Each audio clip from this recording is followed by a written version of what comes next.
बुद्ध ने अपने पिछले जीवन की कहानियां कही। वो जमाना था जब उस तरह की बातें कही जा सकती थीं, लोग उनका लाभ ले सकते थे। लोग सरल थे और मनुष्य अहंकारी न था।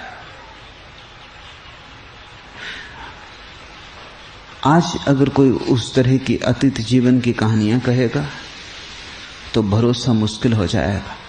लोग बहुत जटिल हैं और लोगों का अहंकार बहुत प्रगाढ़ है।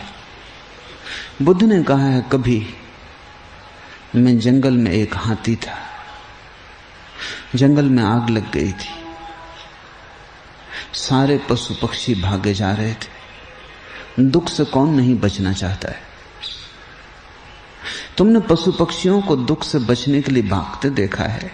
क्या उससे तुम्हें यह ख्याल नहीं आता कि जो दुख से बचना चाहते हैं वो सुख भी चाहते होंगे? जो दुख से बचना चाहता है और सुख चाहता है, क्या तुम्हें ख्याल नहीं आता कि कभी अनजाने जाने उसके हृदय में भी वो आकांक्षा जगती होगी जो आनंद की है? पशु भी जानते हैं सुख, पशु भी जानते हैं दुख, और उस पीड़ा को भी जानते हैं जो सुख दुख में उलझ के मिलती है। कभी उनकी चेतना में भी वो क्षण आता है जब दोनों के पार हो जाने का भाव उठता होगा। निश्चित ही वो विचार उतना स्पष्ट नहीं हो सकता जितना मनुष्य का।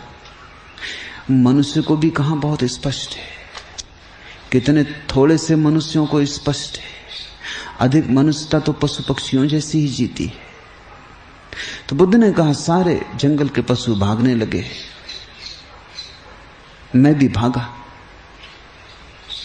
थक गया था। एक वृक्ष के नीचे खड़ा हो गया क्षण भर विश्राम को, और जैसे ही मैंने पैर उठाया वहां से हटने को, एक खरगोश भागा हुआ आया और जो जगह खाली हो गई थी मेरे पैर को उठाने से, उस जगह आके बैठ गया।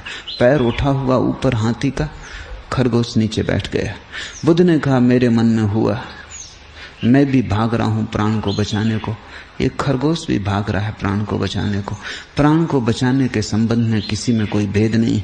मेरे पास बहुत बड़ी देह है, इस खरगोश के पास बड़ी छोटी देह है। मेरे पैर के पड़ते ही ये विनष्ट हो जाएगा।